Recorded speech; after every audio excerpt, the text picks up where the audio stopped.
this episode, we will be discussing the murder, kidnapping, and sexual assault of an 11-year-old boy. Listeners' discretion is advised.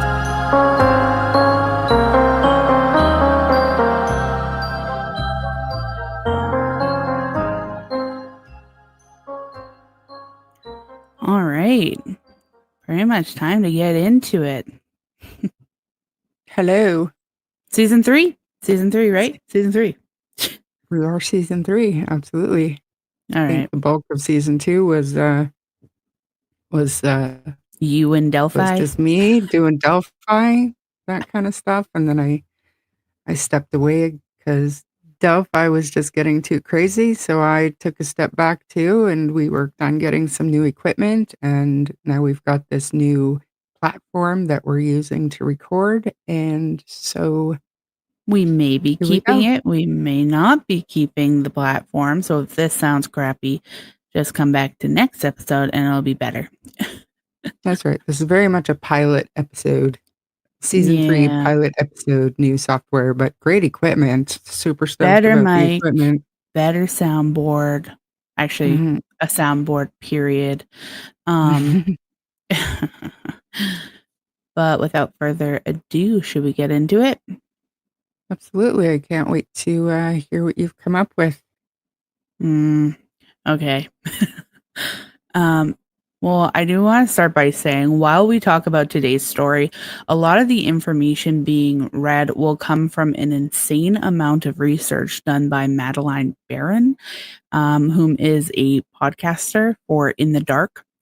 Honestly, I feel like most people who talk about this case are going to reference her research because of this. Like, she did the longest story. She talked to the victim's parents. She talked to everybody who pretty much touched the case. And not everybody's going to do that because they're not going to talk to everybody. You know what I mean? Mm-hmm. So if you're interested in this case, I do recommend reading her written story. It is very long and detailed, but it is on apmreports.org. So that being said, let's get into the abduction, molestation, and murder of Jacob Irwin Wetterling. Jacob, what? Are you excited? I am. Well, I know this case. Not excited, I guess. He was missing for so long, and very long. Yeah, and when they finally found him, I won't get into it too much, but when they finally found him, it was obviously a huge relief for the family and everybody else in the community. But I remember there was an NHL team that actually paid tribute to him as well, so it was a pretty big deal. Also a huge relief for the people that they were accusing of doing it with. Yes. This is one of those.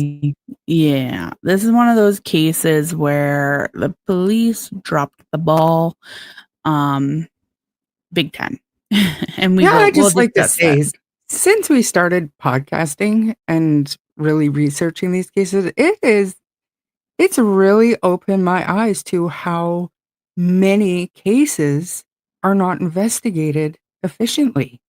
Like it's usually these smaller communities with police that maybe don't see this type of crime very often. They're not that equipped to, take full lead on a crime scene the second it happens. But unfortunately, they're also typically the people who are like, I don't want help. Nobody's help us. They're not accepting of help when it's offered, nor are they reaching out for help when they should be, because they can't handle it. They don't have the resources or the experience to do that kind of investigation. Unfortunately, we are definitely pulling some frustrations from Delphi, and we should probably focus more on Jacob, and they have their own set of mess ups. Absolutely.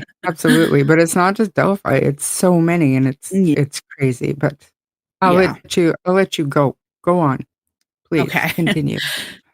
So Jacob Wetterling was born February 17th, 1978. He was an American boy from St. Joseph, Minnesota, who was kidnapped from his hometown and murdered on October 22nd, 1989 at the age of 11. So the identity of his abductor actually remained a mystery for nearly 27 years. Okay. It's crazy. So, I mean, because like I said, we're reading a lot of the research that Madeline did. She really did write it best when she said that the Wetterling case wasn't the perfect crime. It was a botched investigation.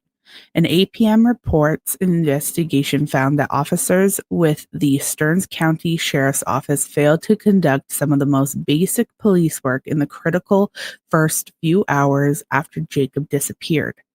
They mishandled a confrontation with a key suspect, and after more than a decade of no success, they focused on the wrong guy and in the process turned one of their best witnesses into a top suspect. All along, the person who took Jacob was right in front of them. Right in front of them. Like so in front of them that you won't even believe it. Mhm. And this is all So, during the same time frame that, you know, kids who had been abducted, some of them were being found alive, like, a decade later. Like, there was still hope yeah. out there that Jacob was alive somewhere. There was a large amount of hope that he was still alive because this man who ended up taking him had committed other sexual assaults on little boys, but he would let them go. And they actually were calling this guy Chester the molester. Chester the molester, yeah, that's where that was, yeah, yeah, Yeah. I remember that. Crazy. And so this case specifically, the failure to solve it changed the lives of millions of Americans. Parents across the Midwest stopped letting their children go outside at night. The case fueled a national hysteria over stranger danger. Kids watched public service announcements about not taking rides from strange men in white vans. It really did start that whole, that thing. Don't accept candy from white vans. Don't, Mhm. he doesn't really have a puppy. Yeah, That type of thing. yeah, Parents yeah. started fingerprinting their kids in case someone snatched them up. Yeah, The I had you pen guys fingerprinted. Oh, You did guys you? had fingerprints and a lock of hair. You bet. I did the whole kit. You bet. I did the whole kit. Weren't you probably doing around around that time maybe? Well, not this time, obviously, but that you took our fingerprints. Were you doing school for any Mhm. investigation type of Yeah, stuff? So that's probably why. yeah, and they were actually giving those kits away at some point when you Mm, guys were yeah. small. Yeah. So the panic in this situation, let's call it, actually culminated a federal law. It's called the Jacob Wetterling Crimes Against Children and Sexually Violent Offender Registration Act that requires all states to maintain registries of sex offenders. Thank God. So when was this law was it passed? Well, it's not a law. It's an act. So Yeah. yeah. Well, that's what I mean. It Um, was passed, so it must have been after the guy was finally caught. So it was passed in 1994, and it actually would have been before the guy was caught. So Yeah. Wow. that's Well, because they it's knew, right? interesting. There were witnesses. Let's just let you get into the story, and then we'll talk about all that. Okay. So Jacob was in the sixth grade. He was 5 feet tall and skinny with dark brown hair. He had blue eyes like his mom. He loved watching football and playing hockey and baseball with his friends.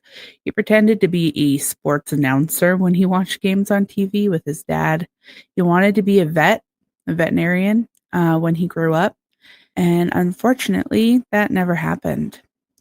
That morning, the morning of his abduction, Jacob and his dad, Jerry, went fishing.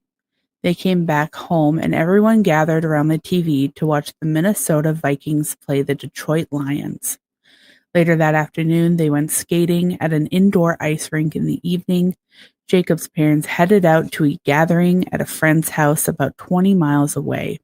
Their oldest child, Amy, was at a friend's house.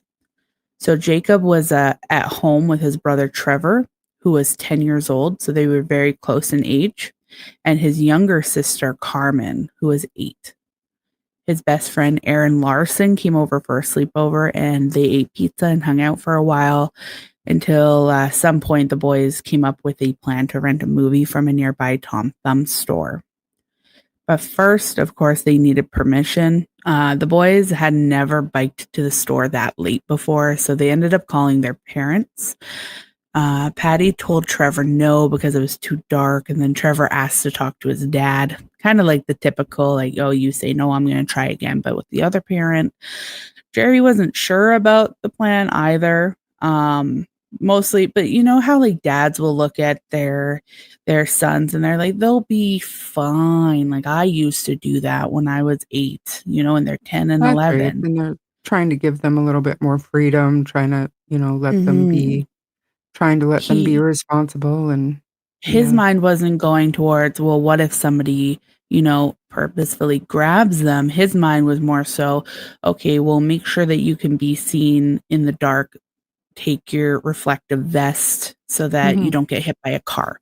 That's how Yeah, Jerry was thinking, made sure that they would do that. And then that was his yes to them. Take a right. flashlight, wear your reflective vest. Very much Jacob, a dad's, dad way of way of thinking. thinking. Yeah. Yeah. Jacob called the next door neighbor, who was 14-year-old Rochelle Jerzek, and asked her to babysit Carmen. Rochelle came over and watched as Jacob put on an orange reflective vest over his red hockey jacket. The boys headed out. The route the boys took that night was pretty simple. The Tom Thumb store was about 15 minutes into town, but via bike ride. It was up on a dead end country road that leads from the cul-de-sac where the Wetterlings lived into town. There's not much in between, just some cornfields and some woods, and the random houses, just like you would kind of see when you're driving down, where like there's some farm roads and stuff. Mhm. As they biked up the road, the boys passed a long gravel driveway, and somewhere close to that driveway, they heard a rustling sound in the corn. They kept going. They got to Tom Thumb and rented the Naked Gun, and then started to head back home. They passed the few blocks of houses, and the lights of the town faded away. They biked past woods and the cornfields, and there was no sidewalks and no street lights. Not even the moon was out, according to Madeline's thing, which is very interesting. So It's very dark. the little boys who recounted it are obviously telling her that it just felt really dark. Mhm. The only light came from a flashlight that Trevor flashed in front of them. They approached the long gravel driveway, the spot where they'd been previously when they heard the rustling.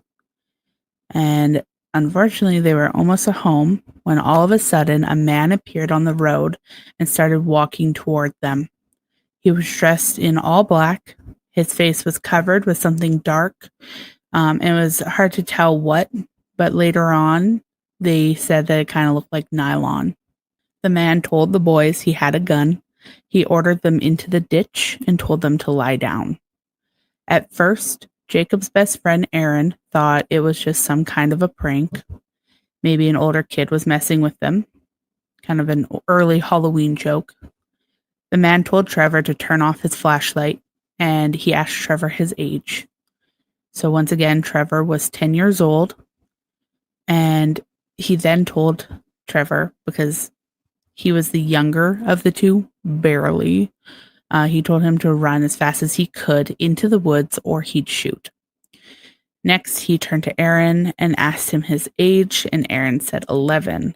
The man grabbed Aaron in the crotch and groped him. The man asked Jacob his age, and of course, he was also 11. The man told Aaron to run as fast as he could into the woods or else he'd shoot. Aaron took off running. By the time he looked back, the man and Jacob were gone. It was about 9:20 p.m., and Jacob was never seen alive again. So let's get into the investigation, which was a shit show. What a nightmare for those boys. Like, I can't even imagine how terrifying that would have been to turn around and see Jacob gone. Um, And yeah. especially for Aaron, the fact that he got groped and then the Mhm. man, like, I'm not sure what he was looking for, but he obviously felt something. Or actually, no, I do believe he ended up, once we know who it is later on, he ended up admitting that he found Jacob to be more attractive, More attractive, that's exactly what he which said. is Yeah, disgusting, obviously. But it is. It was in his age range, but I mean, they were all, but he found Jacob to be the most attractive. yeah, but he did say that he didn't like that. He like, and it's such a ridiculous statement because his younger brother was 10. Mhm. So, like, I don't know how his brain works, but he did say something along the lines of, like, Trevor was too young, which is Yeah. just, it doesn't make sense, but it's weird. So by January, because this was October, Mhm. by January, they had taken most of the investigators and agents off the case, which I thought was a little bit sad. But So unlike Delphi, sorry. do you get into the fact that that same night, the homeowner of that driveway had called in to report a vehicle in his cornfield? Like, he noticed headlights out in his cornfield?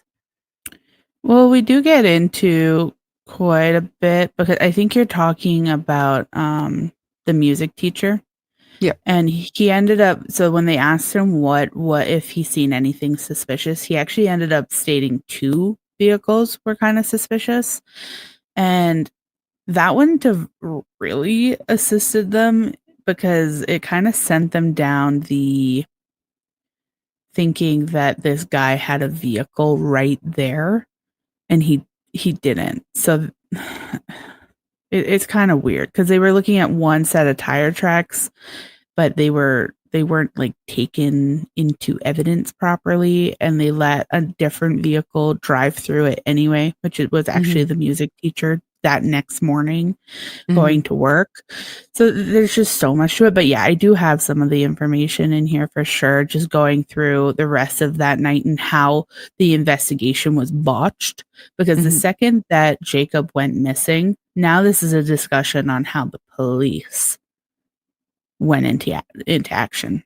So even Al Garber wrote in Striving to Be the Best that the FBI's encounter with Danny Heinrich is how I want to say this POS's name, in 1990 was a comedy of errors and a bad mistake.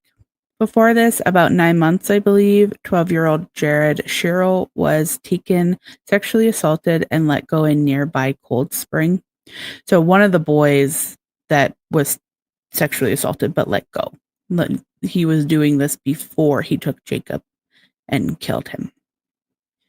The semi interesting thing about like the victims before Jacob is that now they're adults and some of them have done interviews and whatnot.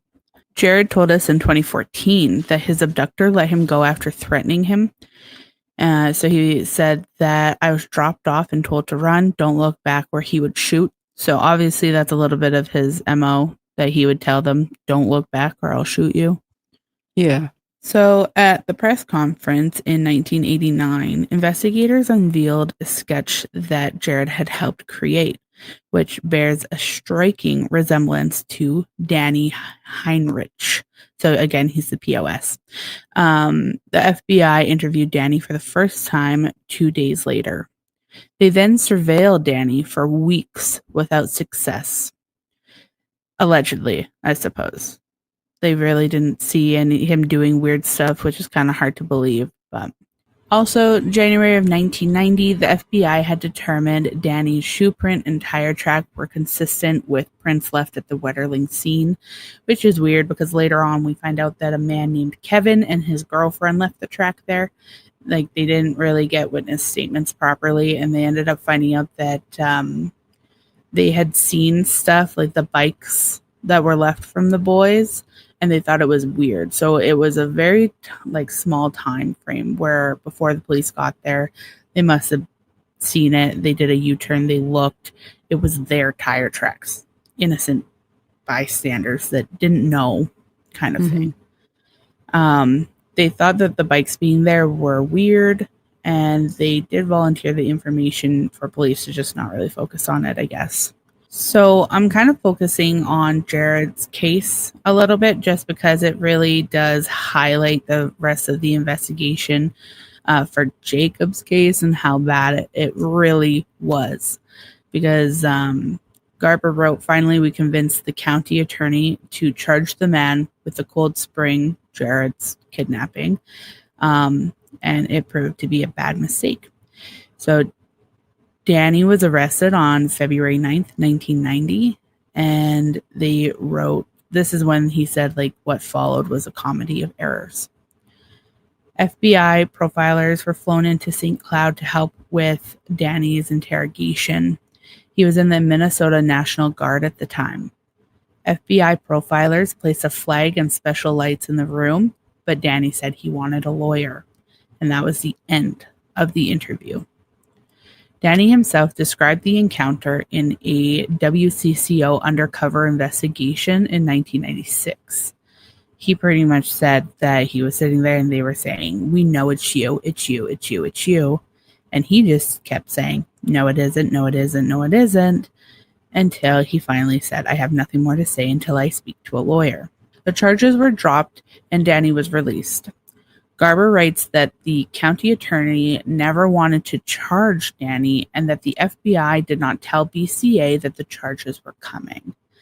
The BCA agents and the county attorney were furious with Garber and his co-workers, if you will. There were a couple sketches made, some looking spot on like Danny. But because at the end of the driveway where the boys were taken led to the house where a music teacher lived, the cops kind of had their blinders on and they were focused on that guy a bit instead of a true pedophile and killer. So it's kind of weird because this music teacher's name is also Danny. I'm going to call him Dan. Dan equals innocent.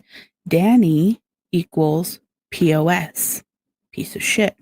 All right? And yes, I could do the last name. I choose not to because I hate last names. It's my stance, and I'm sticking with it. Yeah. So he did end up telling the police about those two sus vehicles. He helped police look through all the buildings nearby and really helped them search everywhere. No police came back to the farm at first, though, which was weird to him, and he actually ended up speaking out not only to the police when they especially start accusing him, but even when he didn't even know that the mother of Jacob met with him while she was wired, while they were looking at him thinking that it was him. And he pretty much told her, it's not me. And if you want to look at somebody, look at the police because they sucked and they botched this whole thing. Which is so funny because police were listening thinking, this motherfucker. Yeah. But he wasn't wrong. No, he wasn't wrong at all. Not even a little bit. And he had facts to back it up. Even back then, he knew that just an innocent person watching what the police were doing knew that they were not doing their due diligence. So if a normal person knows it, the police must have known it to a degree, which is crazy because the FBI had their fingers in here as well. So honestly, it doesn't make a whole lot of sense. But luckily, the person did end up getting caught. It just lasted. It took way too long. So what we really need to know about those sketches, though, is that they were really good. There were footprints and those tire tracks that they processed at the crime scene as well. But that's pretty much the police's due diligence done with this one. That's pretty much all they really did.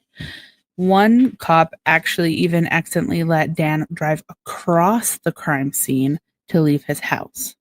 Like literally told him, yeah, go this way. And it was right across the crime scene into the ditch. Like silly, silly stuff. There was a victim, another young boy, who came forward 2 days after Jacob was taken to say, hey, there's been a string of attacks slash molestations in this area. There's similar victims, including myself and my friend. And you can find interviews with this victim as well. His name is Dr. Chris Bertelson. And it's pretty interesting, and he ended up saying that I think it was his friend who said, like, you already got me. And it Mhm. made Danny leave.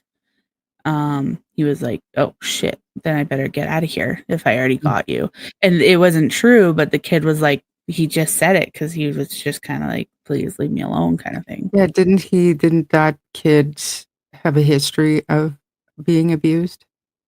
So I he think like, so. he knew he kinda knew how to conduct himself, but, I Mhm. mean, how devastating is that to even think of, but that's what I heard anyway. Yeah, well, I heard from, like I said, the doctor, so, like, I think it would have been maybe down the line a little bit if he said that as well about him, but I'm not 100% sure. But it is very sad, like you said, and even sadder that it was amongst these kids that they called him the unknown creep, the Chester, the Chester the molester. molester. Yeah. Yeah, and, Uh, such a small community and to have 'cause, I don't know, so many kids from the same group had so many encounters with this creep, you Yeah, know? or, like, their form of, I grew up with, like, Bloody Mary, which was obviously supernatural, but their form was sitting back to back if they went camping and they heard a noise in the woods, Yeah, and they were afraid that it was a real person there who might do something to them, and they'd sit back to back holding their pocket knives that they had for camping. That's mhm. one story that he tells, so you Yeah, can just really it wasn't a ghost story, it was a, "This guy is for sure out there." Yeah. yeah, How this is real. terrifying. Yeah, Ugh, terrible. so horrible. So there were multiple leads that the police didn't fully follow up on. Obviously, at least for very many years. They did a hypnosis on Dan, the music teacher, not the POS. I'm just going to keep doing that just so that we're 100% sure who we're talking about.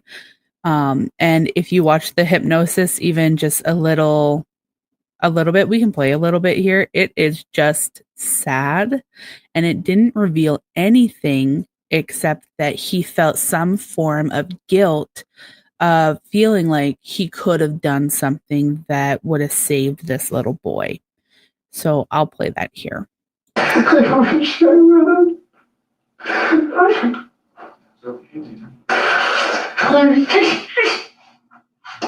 never see that guy again. Do you feel kind of guilty or something that you didn't? Yeah.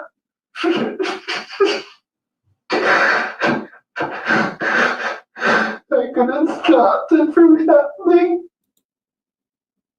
Honestly, that's all I'm gonna play. It's too sad. It is very sad. He sounds, like, completely distraught. Once the case started going cold, and I say that loosely because this is the early 80s, late 70s. So to an extent, they only had so much information slash resources. People noticed that there were no more molestations, attacks going on. Obviously, whatever happened with Jacob scared the dude into hiding. So the attention on Jacob's case was obviously going to be too much for him to strike again. So throughout the 90s and the 2000s, they would follow up with most leads, and back during this time, kind of reminding me of West Memphis 3, is people started to blame devil worshippers and Mm, Satanists for this murder, which yeah. honestly doesn't help anything to do with any case because there's a possibility there every single time that you're just covering up for some normal white man who looks just like he's chilling on your street. Yeah. Satanic panic. It was real. Satanic panic. Yeah. So then in 2004, 15 years after Jacob went missing, they identified the vehicle seen in the music teacher Dan's driveway. The one he saw, The one you when talked he about. reported, Mm-hmm. just seeing the headlights kind of thing. And then I think, if I'm not mistaken, down the road, like in 2004, that's when he elaborated more on what he did see. Even so much Mm-hmm. as at one point, didn't he say that he thinks he saw Jacob looking out the window? Which I'm not going to say anything else. You go ahead. You go ahead. No, I like it. Say what you've seen, right? Because I'm not going to read I don't have time to read like 50 So, different okay, accounts, well, but he had said that he saw the headlights like turning around in his cornfield, and he was watching the car, and he thinks he might have saw Jacob in the car looking out the window. And at the time, he didn't think anything of it, just that somebody was on his property that shouldn't be. But when down the road, when this guy was caught, he said that he made Jacob get down on the floor so nobody would see him. So, you know, who do you well, believe? honestly, it's really sad. The way the police hounded him anyway, like that could literally just be him being traumatized and imagining, okay, you know what, there's even more I could have done. You know what? I think I even seen him. Like that Mhm, could be part of that because he was even second guessing himself and feeling bad because he went to work the next day. mhm, Because as soon as police started looking at him, media was diving down his and his parents' throat looking for mhm. information, like, sitting outside their house. And then that slowly trickles into the community. And then the community was blaming him and saying, well, why would you go to work the next day? And Well, the he's media also made it seem like he saw these headlights or whatever, and then he heard a couple hours later that a little boy was abducted on that route, and then he just went to bed, and that wasn't the case. He no. said that he went out with a flashlight and he checked all of his outbuildings, and he did look around and he didn't see anything. Yeah, and he's the one who had to say to police, like, do you guys want to search the property? Do Mhm. you want to search all of these side buildings? Like, are we Yeah, going to start looking at this? And it was until days later that the police even did that.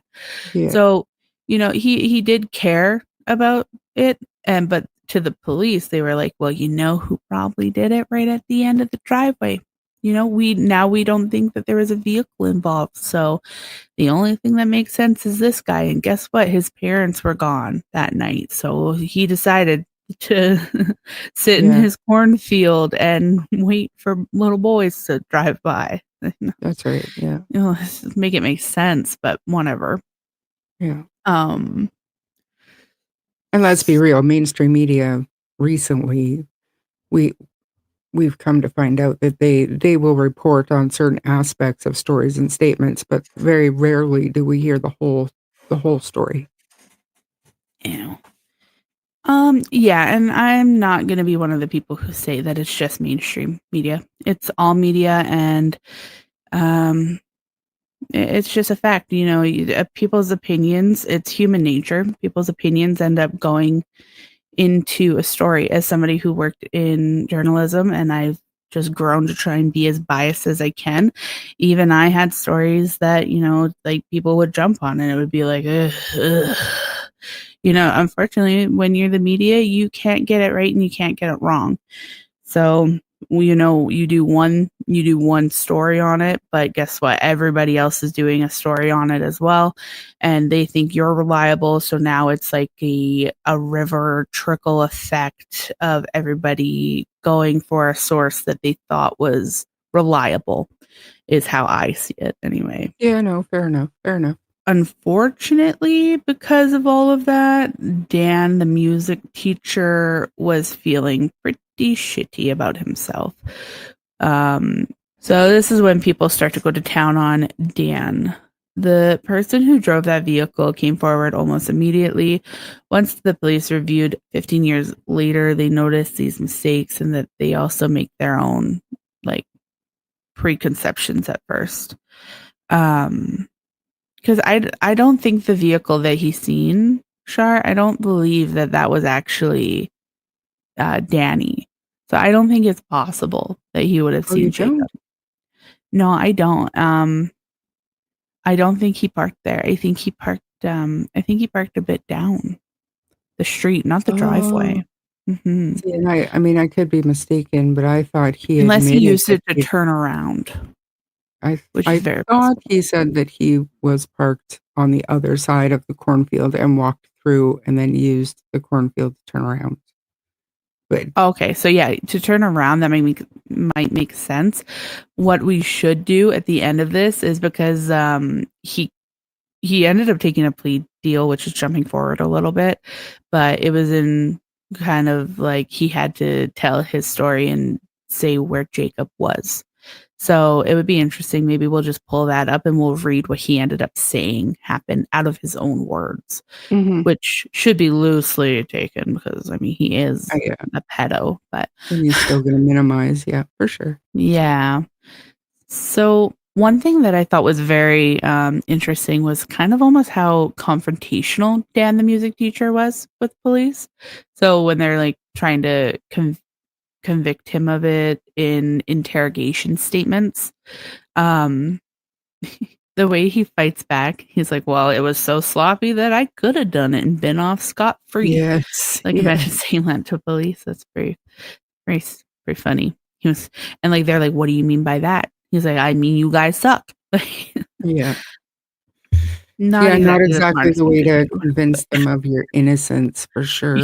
yeah, yeah. For a second, like it came off as a cocky Mhm, person who arrogant. did it, who believes they're getting away with it. Yeah, yeah, for Yeah. sure, and I'm sure hindsight, he probably regretted that. Yeah, and he probably did, but I think he was also frustrated, and again, when they said, like, What do you mean by that?" About it being sloppy, he pointed out the fact that they didn't search the farm buildings for days. And And when he's they not wrong. Like, No, he's not wrong at all, he's yeah, he had a right. point. His Totally delivery was just frustrated, and it came out. it was emotional, his delivery was emotional. Yeah, And this is probably it was like a new set of, officers interrogating him because now there's a team looking at what the officers at the time were doing and they're thinking, "Oh, these guys are idiots. Wow, what failures as cops. We're better." And then little do they know they're also messing up at first. They do end up getting there, so you have to give them that, but they still do also mess up. Um, so during that interrogation, they're asking him like, "Where's Jacob's body?" And Dan, the music teacher, maintained his innocence, and he pretty much said that this has ruined him. The media is something that he really focused on for him and his family. What he felt really, shined the light on him. Um, and it's kind of sad because I know that you also watched when they end up kind of storming his house with his parents there, and his yeah, dad is, and like, the begging audio of him. his dad. Mhm, and his mom is bawling and saying, Mhm, like, "Get out of my house," like, oh, mhm, and they're unfortunately, his dad is kinda threatening them a little bit with a shotgun, so, I mean, yeah, at that point, there's no going back, and they need the shotgun, and he doesn't wanna give in, and she's saying, "Get out," and it's a mess, but it's super sad and emotional at the same time. yeah, knowing what we know now, but if you put yourself in the moment trying to figure out what happened to this boy and they were thoroughly convinced, I can understand it, but Yeah, they were thoroughly knowing convinced, yeah, exactly. knowing what we know now, it was tragic. And yeah, and they wanted to look at, like, any burn pits and da da da da da, so they were Yeah, looking through everything, but really all they ever found, if there were remains, they were for animals, whether mhm, deer, stuff like that. yeah, Um, Something weird that I seen while looking at this case, that made me think of that one woman, I don't even remember how long ago it was, but she was claiming to be that little girl who went missing. Do you Madeline know who I'm talking McCann. about? Yeah. Yeah. The same thing happened with this case, and I thought that was weird.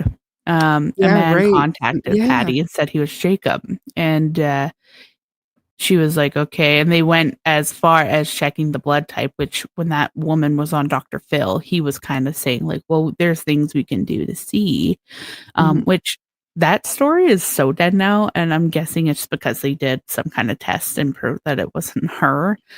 Yeah, they did. They did the test on the Fraternity or mother something. or whatever. Yeah. Yeah, just to prove it, and her birth dates didn't line up, and yeah, they It's pretty like, much proved that it's not her.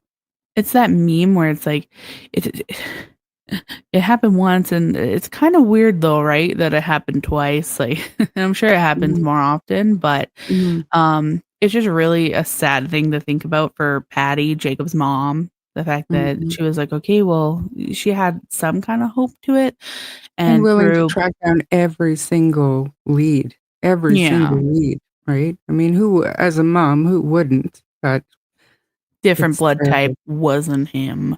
Yeah. Big sad, and they had to keep trucking through. Mhm, And also, just on a side note, because we do often talk about mental illness when we're talking about these cases, I think that there's maybe this guy who claimed that it was him and that chick, there mhm. has to be a similar mental illness or personality disorder, something that makes people want to claim the life of someone else who is missed and loved, is what I Yeah. was thinking, trying to put myself in their shoes, which is also sad for their part as well. I don't think these people are doing it to be malicious is what I'm saying. That's the sad part to it. Some of them, I think, would be looking for some kind of Clout. attention, clout, right? Like, I wish I could remember her name, but the one that thought that that was trying to make people believe that she was Madeleine McCann. I think that she was trying to have a social media presence before she did that and kinda So dove it's in. this, Like, oh god, I hit her my knee. history was a little bit sketch before that. So, I don't know enough to really get into it, but it totally depends on the individual and You have the to more be things going some on. level of ill Delusional?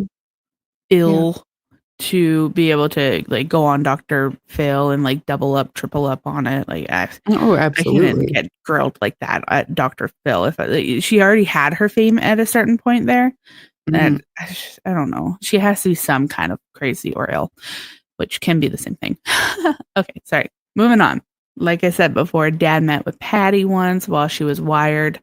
They really thought that he did it. Police, I mean, thought that he did it.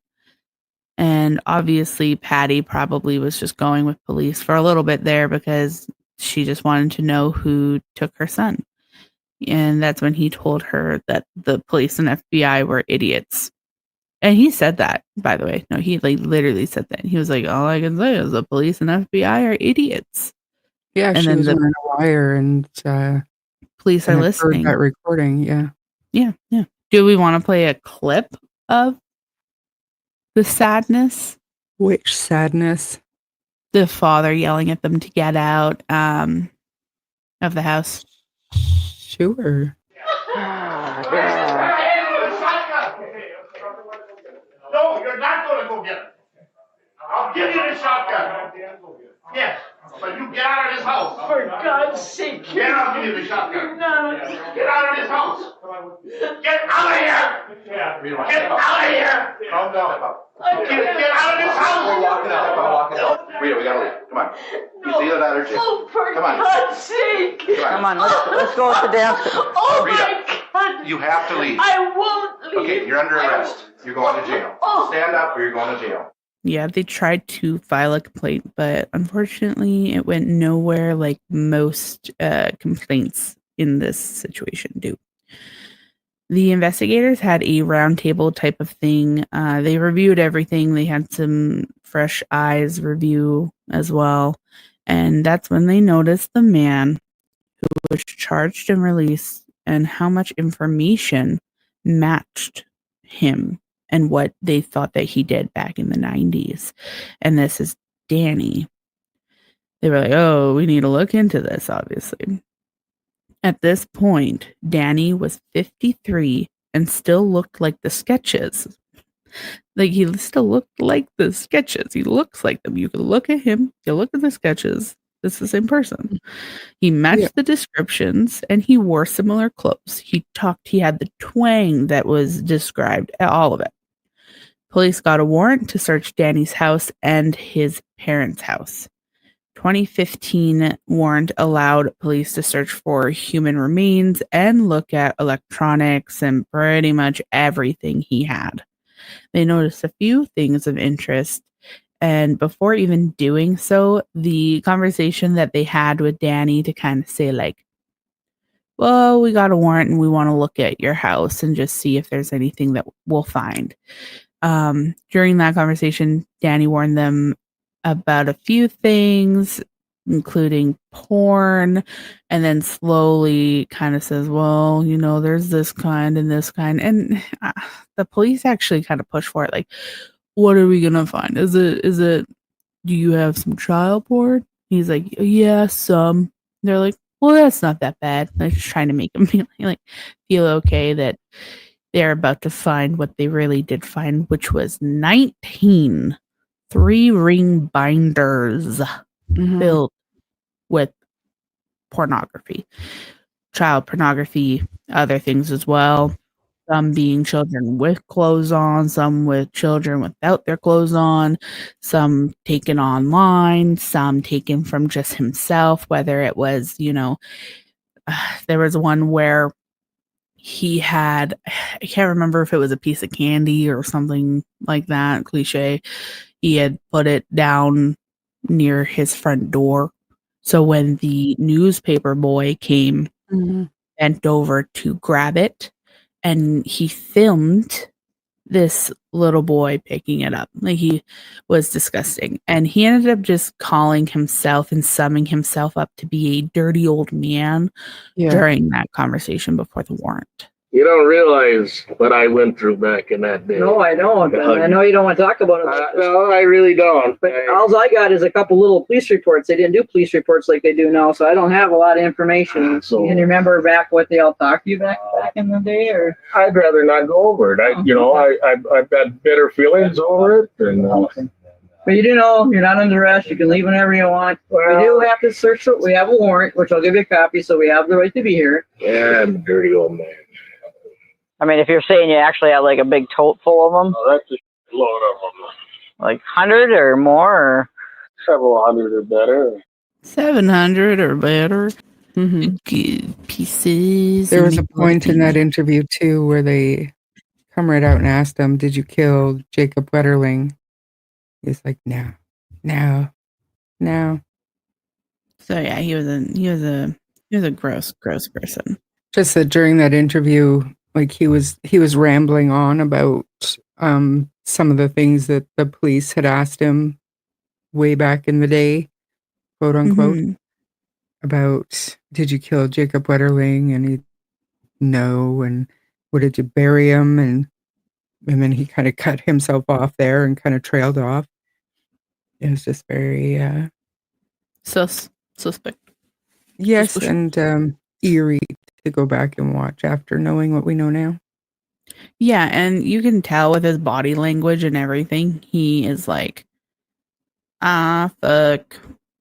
Shit. Like, Yeah. he knew he was caught. He knew that it was over, and he didn't actually look that sad about it. Like, he was kind of like, well, I got the many years that I did.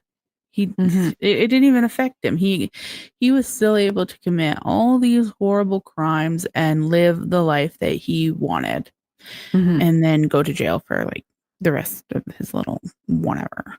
It's stupid. So he spent nearly a year in jail awaiting trial. 3 weeks before the trial was set to begin, near the end of August 2016, his lawyers helped him arrange an unusual plea deal. Maybe not that unusual, but still. Danny would publicly confess to kidnapping Jacob and Jared, and he would lead authorities to Jacob's remains. So maybe he didn't have to confess to everybody, but Jared was a big investigation, and also they were trying to charge him with it back in the day. So they wanted to make sure that he was admitting to that. And obviously Jacob, because they needed to know where Jacob's remains were.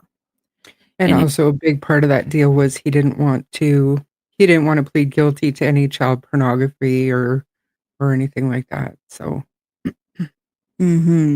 that was In one of the things that exchange, they agreed on, right? In exchange for a full confession on Jacob, he didn't get charged with any of the child porn stuff. yeah.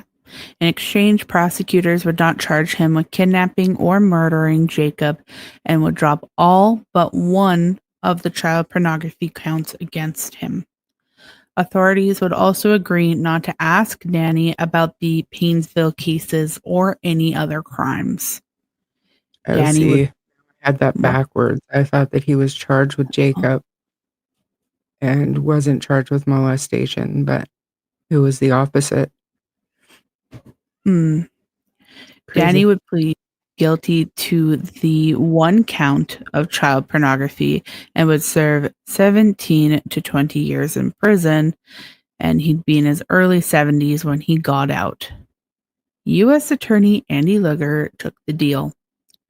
In September, Danny appeared in a packed federal courtroom in Minneapolis. I can say it, but I have to focus.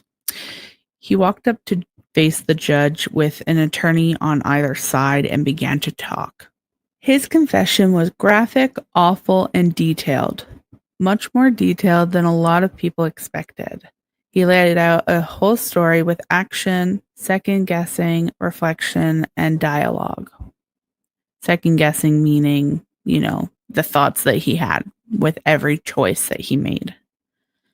After Danny was done talking about the Wetterling kidnapping, he told the story of what he did to Jared. And Jared was sitting in the courtroom just a few feet away. Danny laid out the story the same way with detail and dialogue. And then Danny started going into a part of the story that Jared had never even heard before. He described in graphic detail a sex act he said he forced on Jared. And he said that as he did it, he told Jared, if you throw up, I'll kill you. I will kill you. Oh, God. So gross. Jared started to feel sick to his stomach because Danny had never said that to him. And that part of the story wasn't true. And he was certain of it. So Jared was certain that it wasn't true. So it's either, is he lying? Is he making up his own fantasy? Or is he getting his boys confused? That's probably what it is. He's just, his memories are skewed and blended. Probably did it to so many different boys. Yeah. And like, I understand where Jared is coming from in this next little portion.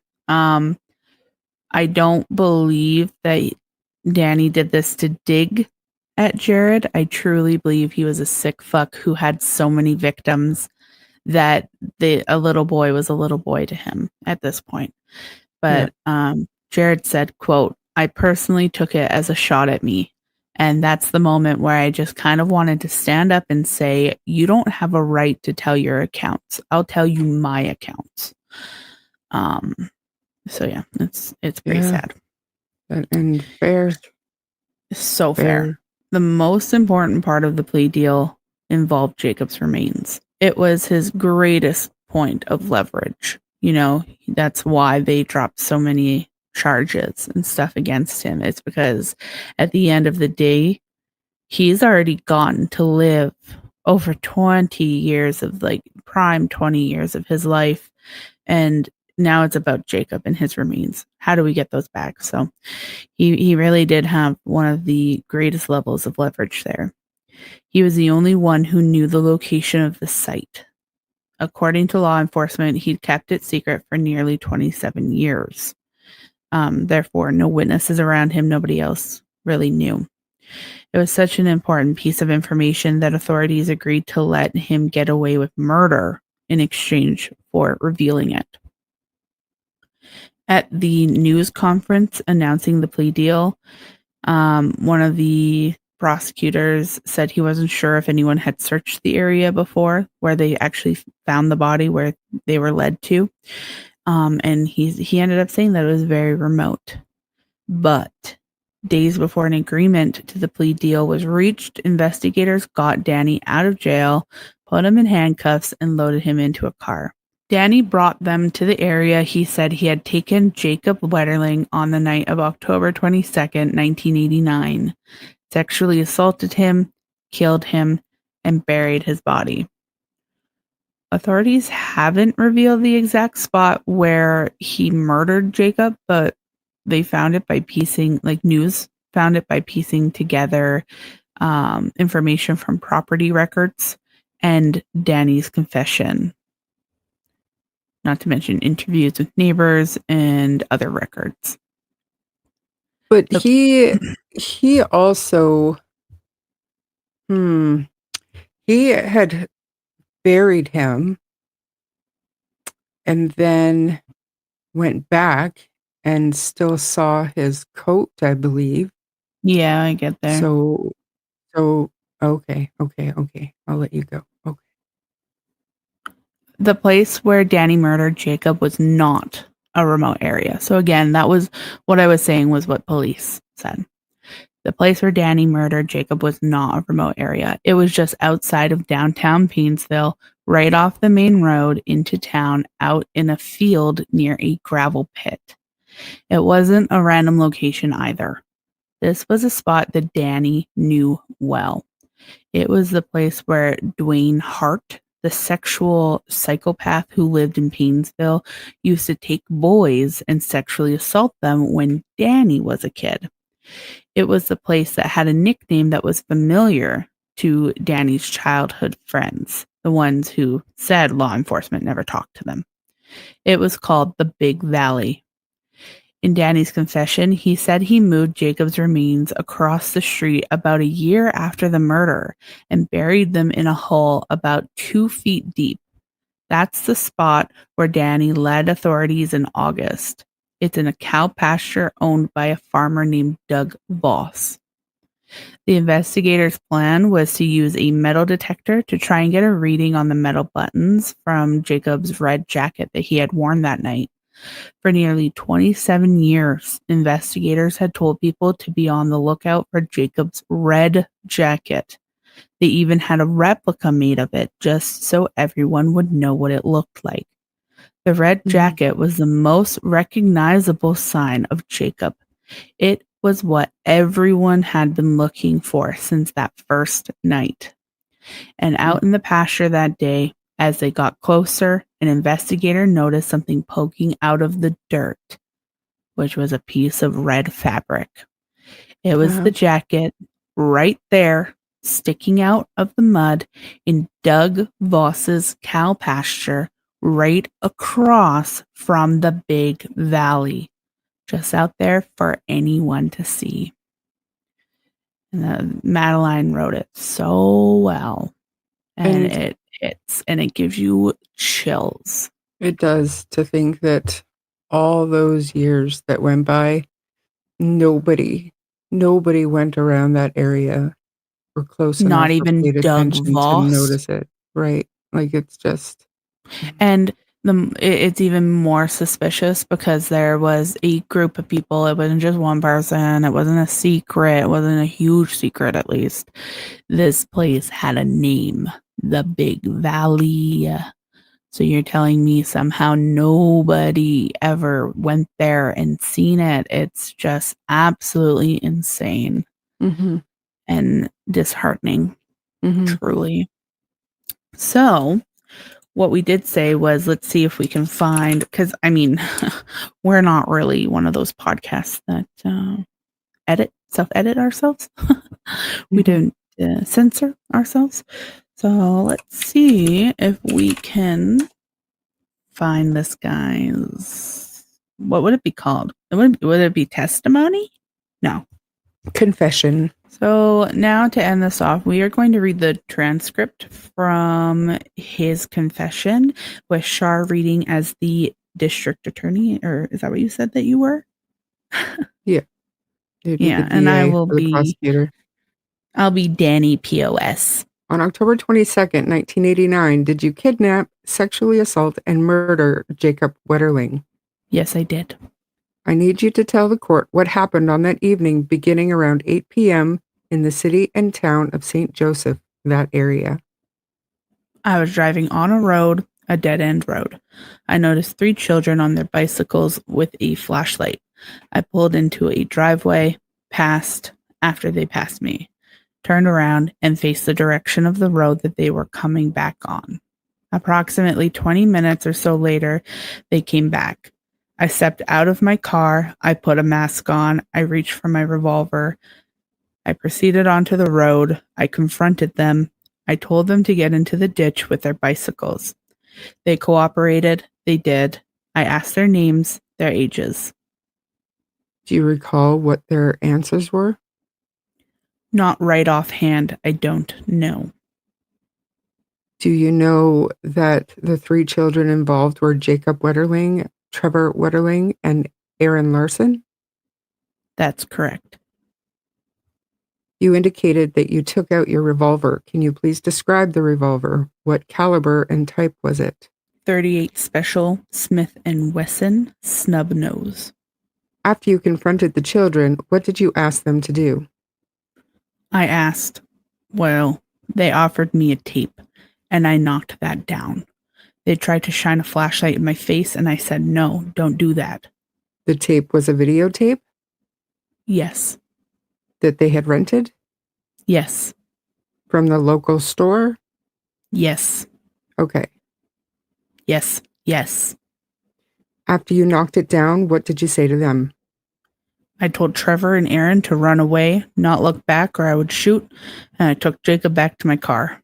What did you do when you took Jacob back to your car? I handcuffed him and put him in the front passenger seat of my car. Did you handcuff him behind his back? Yes. After you handcuffed him, did Jacob Wetterling say anything to you? What did I do wrong?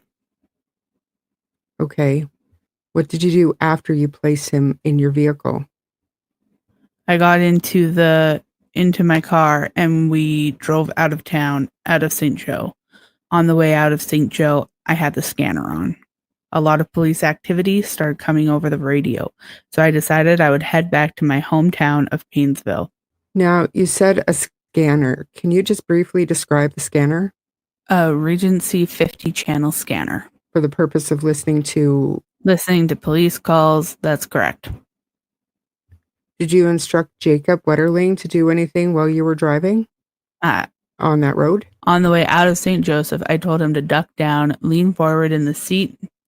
When we got out of St. Joe, I told him he could sit back up. Did he make any statements to you at that time? No, he did not. Could you, as best as you can, please describe the route that you took from the point of what would have been the Razor Farm to the point you ended up? Got back on the road that the boys were on. We headed not to Main Street, but back to, I don't know, Highway 75, whatever. That runs back to St. Cloud, that direction, and we headed west on that road. And I got on the interstate and headed north to Albany. From Albany, I got off the interstate and hit another country road that went to Roscoe, Minnesota. And then from Roscoe, I headed east or west on 23 to Painesville. Okay, and where specifically in Painesville did you go? I went to that when I got to Painesville. Before I got to Painesville, I turned on the Sewage Pond Road. About 100 yards up that road, there is an approach and to a field next to a grove of trees. And this area, is there also a gravel pit in that area? There was then, yes. This was an area with which you were familiar, is that right? Yes, it is. What happened when you pulled the vehicle into the area near the gravel pit? I drove as close as I could to a grove of trees. I stopped the car. I got out. I opened the door for Jacob. I unhandcuffed him. I took him over to the edge of the grove of trees. I asked him to undress. I undressed. I touched his... Okay, I'm sorry. Pause. Am I supposed to say all of this? Yeah. You said we don't edit ourselves, so I you know don't that. think we do. All right. Okay. All right. We got Unpause. through West the Island Dodd. We can do it. Yeah, true. Okay. Unpause. I undressed. I touched his penis. He touched my penis. I had him masturbate. In about 20 or so minutes, about a half hour later, he said, I'm cold. And I said, okay, you can get dressed. And I got dressed. Okay, I need to clarify a few things. Sure. With the touching, this was something you compelled him to do? Yes, He knew that you were armed, is that right? that's right. And in terms of any other sexual acts performed upon Mr. Wetterling, No, there was not. so there was no penetration No penetration. and no forced oral No, sex? no, there was not. All right. After you were finished, you indicated that Mr. Wetterling said something? He said, I'm cold. So I said, okay, you can get dressed. And I got dressed. On the way, I said, are you taking me home? I said, I can't take you all the way home. There is a lot. You live in a town or so away. What was his reaction to that? He started to cry. I said, don't cry. Now, before this point, sir, had you noticed any law enforcement in the area? Yes, on the way back to the car, there was a patrol car that came down the road with no siren with its lights, and it headed east on Painesville. I panicked. I pulled the revolver out of my pocket. It was never loaded until that point. I loaded it with 2 rounds. I told Jacob to turn around. I had to go to the bathroom. He didn't know what I was doing. You told him that you had to go to the bathroom? I had to go to the bathroom. I asked him to turn around. Did he do so? Yes, he did. And then what happened? I raised the revolver to his head. I turned my head. I clicked it once because it didn't line up the first chamber. I pulled the trigger again. It went off. I looked back. He was still standing. He hadn't fallen. I raised the revolver again and shot him again. And that's when he fell to the ground. After Jacob Wetterling fell to the ground, at some point, did you check and find that, in fact, he was dead? Yes, he was. I did check. Just for clarification, were you under the influence of any drugs or alcohol at the time? No, I was not. So you were sober, correct? Yes. Okay. And all of your actions that you took were voluntary of your own free will, is that right? Yes. All right. After you confirmed that Jacob Wetterling was dead, what did you do? I left him and I went home. All right. Where specifically? What? Back to 121 Washburn Avenue, the Plaza Apartments, downtown Painesville. How long did you remain at your home? A couple hours or so. After a couple of hours passed, did you return to the gravel pit where Jacob Wetterling was laying? Yes, I did. And what did you do? I dragged him off about 100 yards off to the north of the site where I shot him. What was your purpose in returning to the site? To bury him. And for what reason? To hide the body. Okay. And you said that you dragged Jacob Wetterling's body from the place where you shot him to about 100 yards off? Yes. Can you describe the area, please? It would be to the north of the where I shot him. 100 yards to the northwest, northeast. Correction. I brought a shovel with me and it wasn't big enough, so I figured I remembered there was a construction company next door. So I thought I would go over there and see if I could find a shovel, or else it would have taken me hours to dig the grave with a little shovel. When I got over there, I noticed there was a gale or a bobcat, and I'm familiar with operating one of those, and I remembered where they kept the key. What? I found the key and I started it up. I drove back to Well, I turned the lights on to find out where I had left him, and I found him, and I dug a grave with the bobcat at the site. Can you, as best as you recall, tell us about what time that was that you would have, It was after midnight. and this was a fairly remote area, is that right? Yes. And after you dug the grave with the bobcat, what did you do? I placed Jacob in the grave, and then I covered it back up with the bobcat. Okay. And was Jacob wearing all of his clothing at that time? Yes, he was.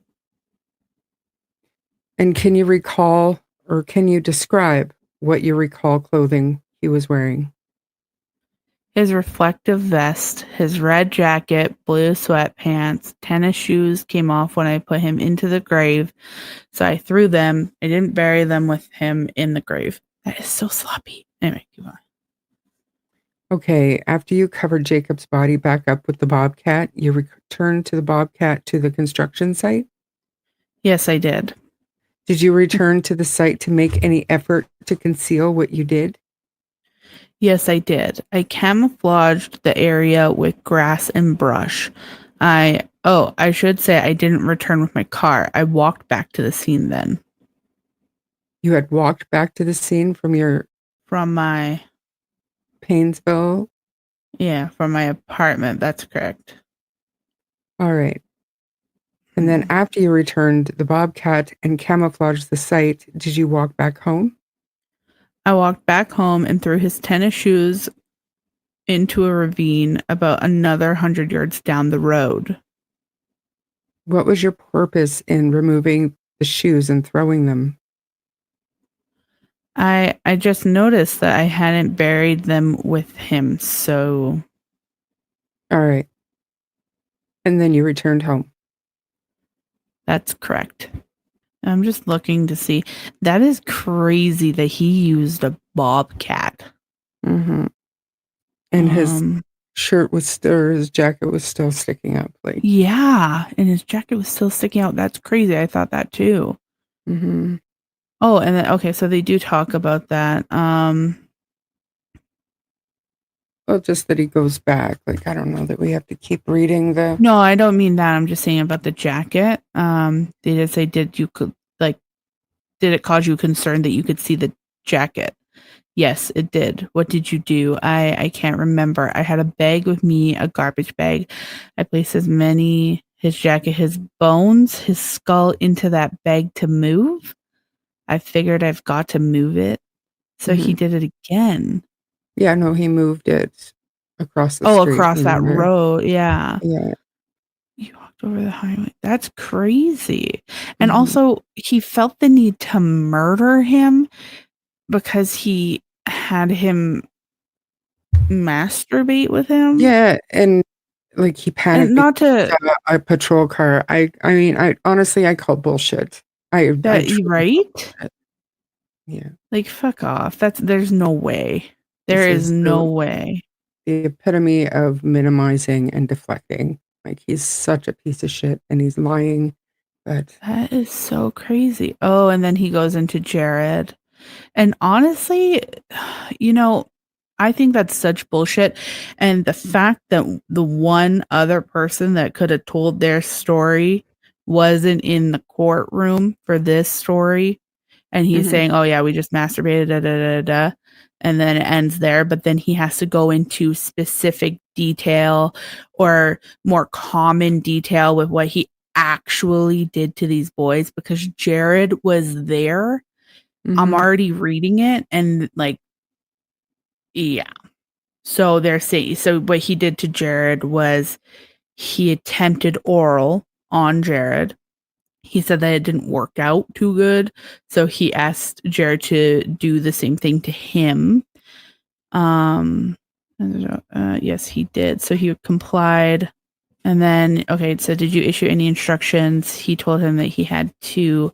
Okay, so during that throw up part that we didn't quite know what it was that he commanded him to swallow. And if you throw up, I'll kill you. Wow. And he did attempt penetration, but he said that he stopped. Jesus. I mean, he's a monster. He's a pedophile.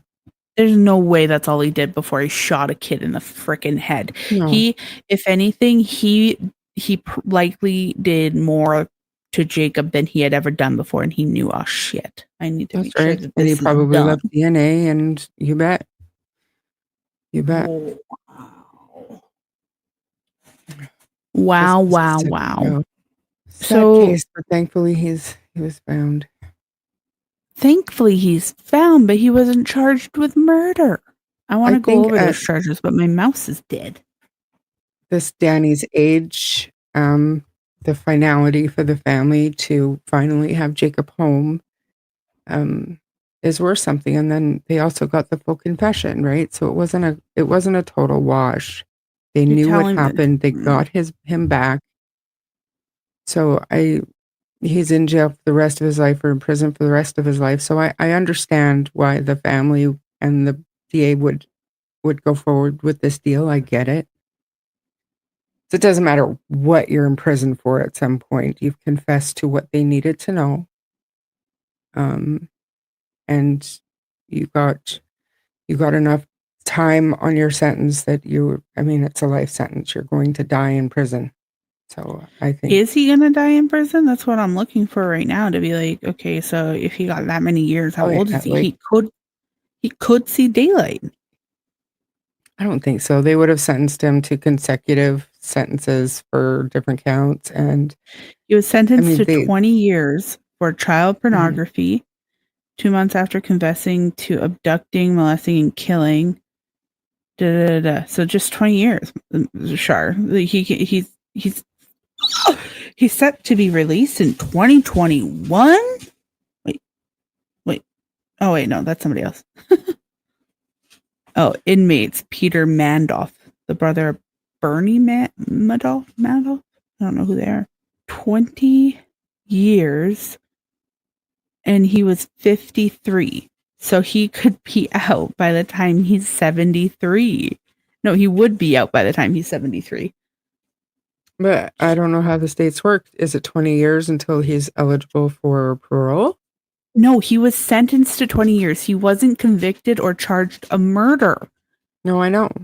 I understand that, but It's just 20 years, period. 20 years is all he got. Oh. And usually that means 20 years and then maybe like parole in like 17 or 15. 2/3. I think they have to serve 2/3 of their. Uh, Yeah, I mean it's disturbing, but I don't.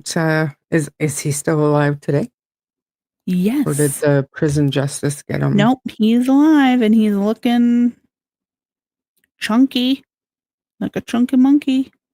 I'm Gross. pretty upset at the end of this. This journey is pretty upsetting. Truly sorry for my evil acts. Jacob Wetterling's killer gets 20 years. Ugh. But Well, for me, if the family of Jacob is satisfied and they agreed, there's no amount of justice that's going to make them feel better. But if they agreed to that deal just to have Jacob home and knowing this man is going to be locked up for 20 years, then I support it. Then I'm all for it as long as the family is doing okay with it. he could be released in 17 years, like I said. Wow. Yeah. So by the time he's 70, and I mean, I don't know. Good luck making it that long. Pedophiles and child rapists don't really fare too well in prison. Well, wonder he's if he's in done protective fine custody. in the last few years, because if you're thinking about the year, I believe it was 2016 that he was convicted. So he's already 8 years in, nearly halfway there already. It's unfortunate. Like you said, like if that's something that they agree to, then that's all right. But at the same time, it's really upsetting that even has to be something that they have to be okay with. So like that's why I'm not okay with it. It's absolutely disgusting that all of that could happen and somebody could possibly only spend 17 years in prison. Yeah. There should be a system set up. And I understand, I guess, why it really wouldn't work, because then nobody would ever actually confess or tell you where the body is. But there should be special cases where like a secret society can decide to lie, even on as a judge or in a court, to say, yep, no, we'll drop all the charges to murder, and then like still be like, yeah, you're not getting out. That should still be an option for somebody who murders an 11-year-old boy. And or it's like they found crazy. 19 3-ring binders full of child porn or porn, whatever.